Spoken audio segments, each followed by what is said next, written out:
जय हिंद दोस्तों। घोटाले के मामले में एबीजी शिपयार्ड कंपनी ने नीरव मोदी को भी आज पीछे छोड़ दिया और 22,842 करोड़ का घोटाला कर डाला है।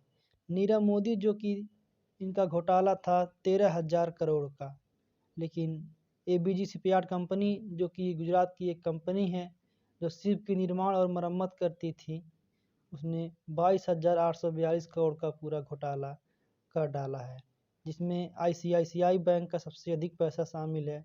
उसके बाद अगर कोई सरकारी बैंक है जिसका सबसे अधिक पैसा है तो वो है एसबीआई।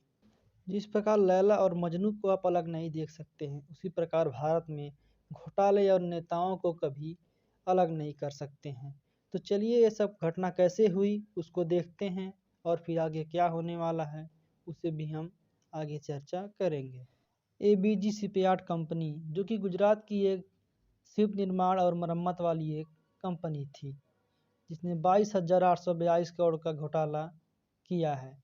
इसमें आईसीआईसीआई बैंक का 7,089 करोड़ शामिल है और आईडीबीआई बैंक का 3,639 करोड़ शामिल है। और वहीं कोई सरकारी बैंक है जिसका सबसे अधिक पैसा है तो वह है एसबीआई, जिसका 2,925 करोड़ शामिल है। इसमें हम आपको बता दें कि जो आईसीआईसीआई बैंक है उसमें अधिक प्रभाव पड़ेगा इसके घोटाले से, क्योंकि उसको सरकार अब सहायता नहीं देने वाली है, क्योंकि वो एक प्राइवेट बैंक है। हालांकि अगर बात करें एसबीआई, पीएनबी ये सब बैंकों की, तो इसके ऊपर उतना प्रभाव नहीं पड़ेगा, क्योंकि सरकार इनकी थोड़ा बहुत सहायता कर सकती है। लेकिन वही जितने भी प्राइवेट बैंक हैं उनके बैंक के ऊपर तो बहुत ज़्यादा ही प्रभाव पड़ेगा। इसने 2-4 बैंकों से नहीं बल्कि भारत के पूरे 28 बैंकों से लोन ले लिया था। यानी कि आप 28 बैंक अगर बात करेंगे तो लगभग बड़े-बड़े सभी बैंक उसमें शामिल हो जाएंगे। इसने किसी को भी नहीं छोड़ा, लेकिन सबसे ज़्यादा तो लॉस हुआ है आईसीआईसीआई बैंक का। तो चलिए अब हम इस घोटाले की पूरी हिस्ट्री खंगालते हैं। तो ये जो एबीजी शिपयार्ड कंपनी है, ये सूरत और दहेज में स्थित है, जो कि गुजरात में पड़ता है। तो इस कंपनी ने 2012 से 2017 के बीच बैंकों से खूब ज़्यादा लोन लिए। एकदम जितना हो पाया इन्होंने लोन लिया और ये कहकर कि हम अपने कंपनी में खर्च करेंगे, और ये कंपनी में न खर्च करके उसके पार्टी कर डाले और अलग प्रॉपर्टी खर्च खरीद डाली और अलग अलग विदेशों में खर्च किए। देखिए, इस लोन को अगर ये बीजी शिपयार्ड कंपनी अपने कंपनी में लगाती तो ऐसा नहीं है कि हमेशा लॉस ही होता, कुछ तो प्रॉफिट होता जिससे ये अपना लोन चुका सकती थी। लेकिन इन्होंने, जो इसके ओनर हैं ऋषि अग्रवाल, इन्होंने अपने मौज की दुनिया में इस पैसे को लगाया और विदेशों में बहुत सारे प्रॉपर्टीज़ को खरीदे, इंजॉय किया, मज़े लिए और लास्ट में क्या बोल गए कि हम इस लोन को नहीं चुका सकते हैं।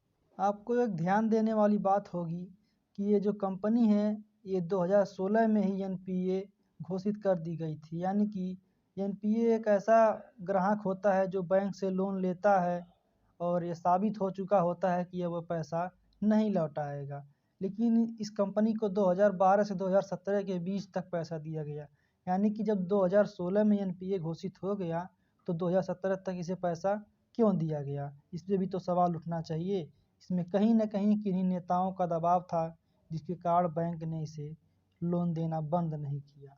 एनपीए का फुल फॉर्म होता है नॉन परफॉर्मिंग एसेट। एक ऐसा ग्राहक जो बैंक से लोन ले लिया है और उस लोन को चुकाने में असमर्थ है, तो उसे कहते हैं एनपीए। तो ये कैसे पता चलेगा कि वह लोन चुकाने में असमर्थ है? तो जिस व्यक्ति ने या फिर जिस संस्था ने लोन लिया है, अगर वह 3 ईएमआई को लगातार नहीं भरता है, यानी कि पहले महीने ईएमआई का नहीं भरा, दूसरे महीने नहीं भरा, तीसरे महीने नहीं भरा, उसके बाद बैंक अपना नोटिस जारी करती है कि आप ईएमआई को भर दें। उसके बाद भी अगर नहीं भरता है तो उसे एनपीए घोषित कर दिया जाता है। अब एनपीए भी 3 प्रकार का होता है, लेकिन उसकी चर्चा हम यहाँ नहीं करेंगे, क्योंकि अभी वो टॉपिक नहीं है। किसी और वीडियो में उसकी चर्चा हम करेंगे।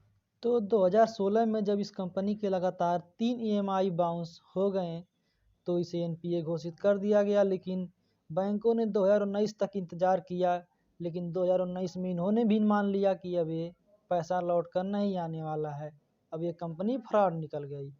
फिर होता क्या है, एसबीआई नवंबर 2019 में केस करती है, एफआईआर करती है, लेकिन उसका एफआईआर अभी तक लिखा नहीं गया होता है और उसका एफआईआर आज 2022 में लिखा जा रहा है।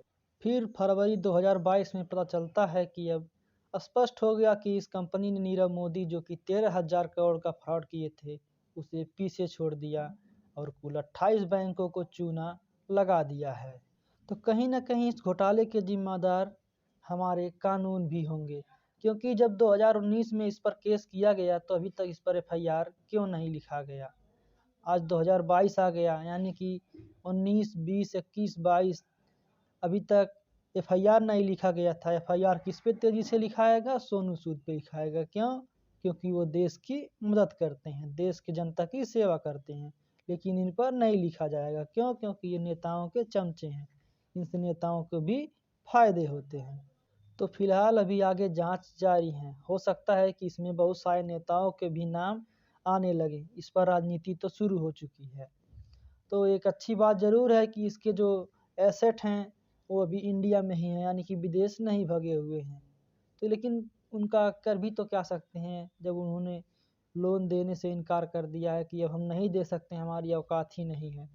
तो बस उनके जो भी हैं प्रॉपर्टीज़, कंपनी उनको बेच करके जो भी थोड़ा बहुत होगा पैसा उनसे इन बैंकों को दे दिया जाएगा। और होता क्या है आगे उसकी भी हम चर्चा करेंगे जब कोई खबर आएगी, कोई न्यूज आएगी। आशा करते हैं कि आपको सब कुछ समझ में आ गया होगा। मिलते हैं नेक्स्ट वीडियो में, तब तक के लिए जय हिंद।